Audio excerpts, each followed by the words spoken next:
अस्सलाम वालेकुम। तो कैसे हैं आप सब? उम्मीद करती हूँ आप सब खैरियत से होंगे, खुशहाल ज़िंदगी गुजार रहे होंगे।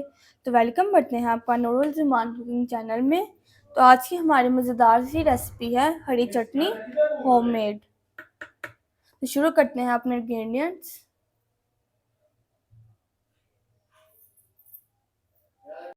तो शुरू करते हैं अपनी रेसिपी को। इंग्रेडिएंट्स आपसे शेयर करती हूँ। धनिया मैंने लिया है एक गुच्छी, जिसको मैंने मोटा मोटा कट कर लिया है। बहुत बारीकी में नहीं कट किया क्योंकि हमने इसको भी ग्राइंड करना है। ग्रीन चिली मैंने ली है मोटी वाली, ये वाली मैंने ग्रीन चिली ली है 7 से 8 थी, जिसको मैंने मोटा मोटा काट लिया है। सॉल्ट जिसे नमक कहते हैं, ये मैंने लिया है 1 टीस्पून। ज़ीरा मैंने 1 टीस्पून लिया है। और लहसुन और अदरक मैंने अपनी चटनी के मुताबिक लिया, जितना मुझे चाहिए, रिक्वायर हस्ब ज़रूरत। और एक मैंने लिया है लीमू, जिसको मैंने कट कर लिया है। तो अब हम अपनी रेसिपी को शुरू करते हैं। तो जूसर के अंदर मैं अब अपना धनिया डालूंगी। धनिया को मैंने अच्छी तरह पहले वॉश किया था, फिर मैंने इसको ड्राई किया है। आपने बिल्कुल ही जो वॉश किया हुआ जो पानी छोड़ देता है धनिया, वो वाला बिल्कुल भी यूज़ नहीं करना। आपने तकरीबन 5 से 7 मिनट इसको पहले ड्राई करना है, देन आपने इसका चटनी बनानी शुरू करनी है। ये जो चटनी है हम इसको स्टोर भी कर सकते हैं, हमारे बहुत काम आएगी। आगे हमारे रमज़ान आने लगे हैं माशाल्लाह, तो ये तकरीबन उसकी प्रेप्स ही हैं। तो ये मैंने अब इसके अंदर ज़ीरा डाला है, अब मैंने सॉल्ट डाला है।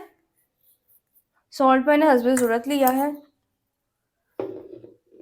अब मैं इसके अंदर अदरक ऐड कर रही हूँ और यहाँ से लहसुन। लीमू का मैं रस निकालूंगी अच्छी तरह से।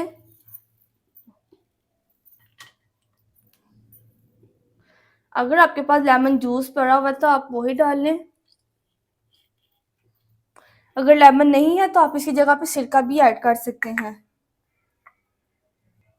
तो अब मैं इसमें हस्बे ज़रूरत पानी ऐड करूँगी। ज़्यादा पानी बिल्कुल भी नहीं ऐड करना है क्योंकि धनिया भी हमारा वॉश हुआ था, वो भी तकरीबन अपना थोड़ा सा पानी छोड़ेगा लाजमी। तब हम इसको अपना ग्राइंड करते हैं। जब हम अपनी चटनी को ग्राइंड करना शुरू करते हैं,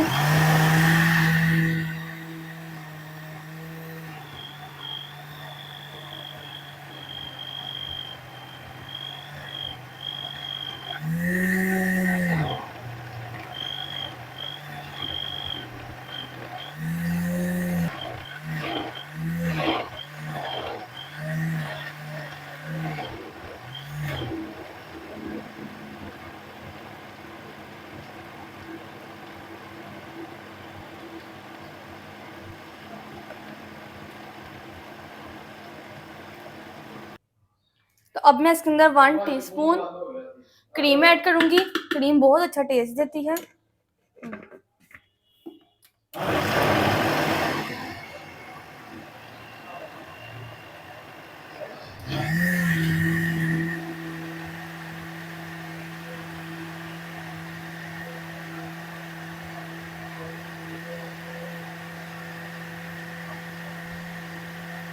तो चटनी हमारी तैयार हो चुकी हुई है। अब मैं इसको बंद करती हूँ मशीन को।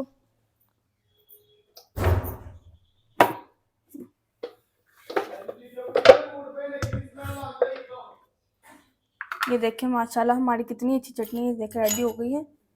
ये देखें, तो आप ये चटनी बनाकर स्टोर भी कर सकते हैं। ये चटनी हमारे काफ़ी काम आने वाली है रमज़ान में, क्योंकि तकरीबन डेली ही हर घर में दही भल्ले बनते हैं। तो उसके लिए डेली बनाने से बेहतर है चटनी कि हम उसको चटनी को बना के स्टोर कर लें।